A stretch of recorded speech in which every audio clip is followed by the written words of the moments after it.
You can't be broken if you don't have any expectations or strong opinions, right? You are free from all desires and fears. So how do we get there? We learn this from the Stoics. Marcus Aurelius totally nailed it when he wrote about this stuff over 2,000 years ago. When you wake up in the morning, take a moment to really think about how amazing it is to be alive. Just breathing, thinking, enjoying life, and loving others is such a precious gift, you know? But that's not enough.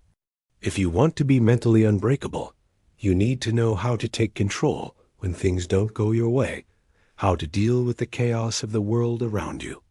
Today, I'm super excited to share some really simple yet powerful steps that can help you become mentally unbreakable. Trust me, you won't want to miss this. Welcome to the channel. We all have insecurities, worries, biases, likes, dislikes, expectations. It is simply impossible for us not to have any because it is part of being human. We are emotional beings, and emotions can lead to strong opinions about what is right. Or feelings really shape how we see things, don't they? They can spark strong opinions about what's right or wrong, and what should or shouldn't happen in our lives. Wrong. What should happen or should not happen. But strong opinions also make us weaker. If we could just let them go, then we would be more resilient. In Stoic philosophy, they teach you that the obstacle is the path. What seems like a problem can actually be a golden chance to grow, right? So how do we get there? How do we build a mindset that's totally unbreakable? You know what? I found 3 super important keys to making things better. The first one? It's all about starting with yourself. Focus on what you can control and let the rest go. It's really freeing, right? We often point fingers at others or things when it comes to our happiness and fulfillment, right? You know, it often feels like there's always something missing, right? Like some outside thing is just blocking us from truly being happy. It's like we're stuck waiting for the perfect moment that never comes. You know how we all have those moments when we think, if only my partner were a little more fun, if only I had some extra cash, or if only these pesky health issues would just vanish. It's totally relatable, isn't it? We've all been there. If only the weather was nicer, you know? If only people would just chill out and stop bothering me. Seriously, it's always if only, if only, if only. And by focusing on all these ifs, we forget to look inside ourselves and ask, are there any conditions I have set for myself? Am I waiting for something before I can be happy? In reality, most of the things we want are just distractions. You know what? Those worries and distractions totally hold us back from enjoying the here and now, right? We really need to embrace what's around us, can soak it all in. Life's too short not to appreciate every little moment.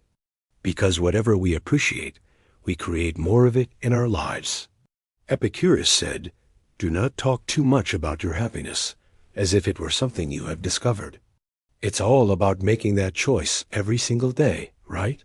You've got the power to choose happiness daily.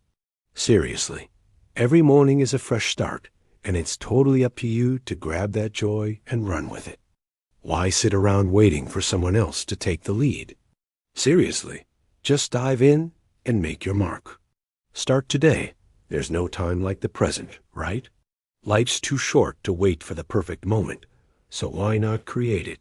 You've got this.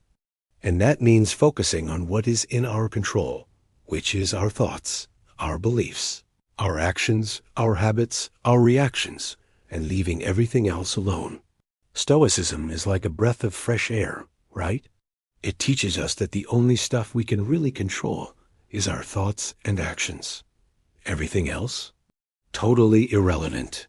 The second key is to focus on what is in your control and ask yourself, am I doing the best I can with what I have? Am I truly doing everything possible to become the best version of myself? Are you giving it your all? Seneca famously wrote, and now the third key is the opposite of resilience. It is volatility. Volatility is what happens when you react emotionally instead of rationally. Volatility is the cause of our suffering. And you can see it everywhere around you. For example, when you drive and someone cuts you off, your immediate reaction is to get angry, to yell at the person, to show them how upset you are. But is that productive? Does that solve anything? Of course not. Yet we do it all the time. We allow our emotions to get the better of us. And why? Because we have no control over the other person, over their actions. But we do have control over ourselves. And this is where the Stoics were masters. Marcus Aurelius writes in Meditations, "Very well then, you have a choice.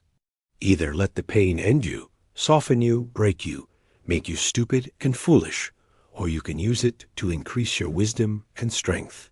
In other words, either you let your emotions control you, or you use them to make you stronger. Let me give you another example. Let's say you've been working very hard on your goal for many months now, but you haven't achieved anything yet. Your motivation might be dwindling. You might be wondering if it's even worth it. Well, here's where volatility comes in. You can choose to get discouraged and quit, or you can push through and keep going. You can choose to feel sorry for yourself and let it ruin your day, or you can choose to be grateful for the experience, to learn from it, and to use it to make you stronger. But what if you don't know how to do that? What if you don't know how to use the experience to make you stronger? Then you're not alone. There is an easy way to learn how to do it. It's called cognitive diffusion. It's based on Buddhist meditation techniques, and it has been scientifically proven to work. Now, there are many ways to practice cognitive diffusion, but my favorite one is the breathing exercise. It's very simple, but it works wonders. Here's how to do it. First, find a quiet place where you won't be interrupted. Sit down comfortably and close your eyes.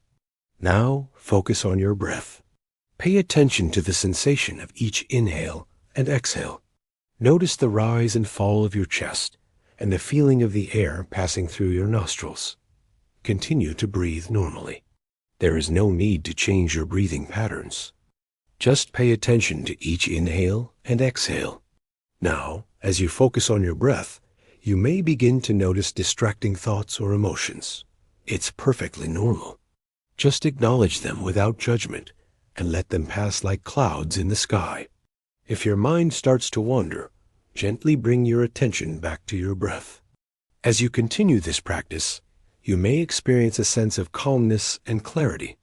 You might even feel a slight smile on your face, and this is the result of cognitive diffusion. You have successfully created distance between you and your thoughts and feelings. You are no longer reacting emotionally. You are thinking rationally. That's the real deal when it comes to mental toughness. It's how you become totally unbreakable, you know. It's all about pushing through tough times and staying strong, no matter what life throws at you.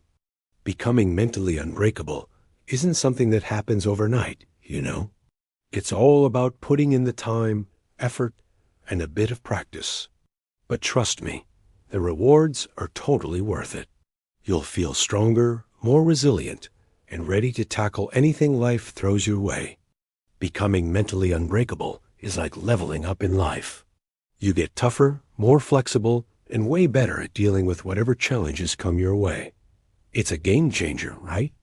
You truly become mentally unbreakable when you stop letting your emotions run the show and start thinking clearly.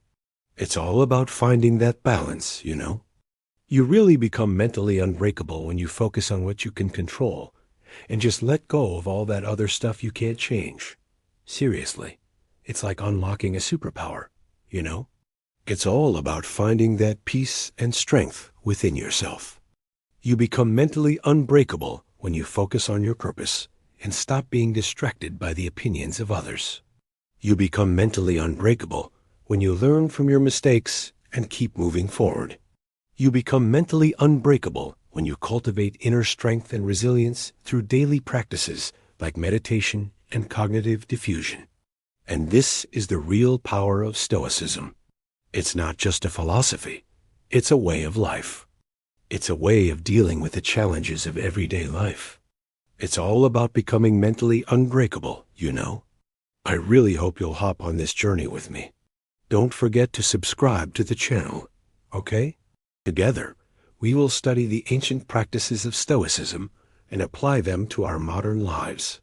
We will learn from the wisest people who ever lived, and we will become mentally unbreakable together. Thank you.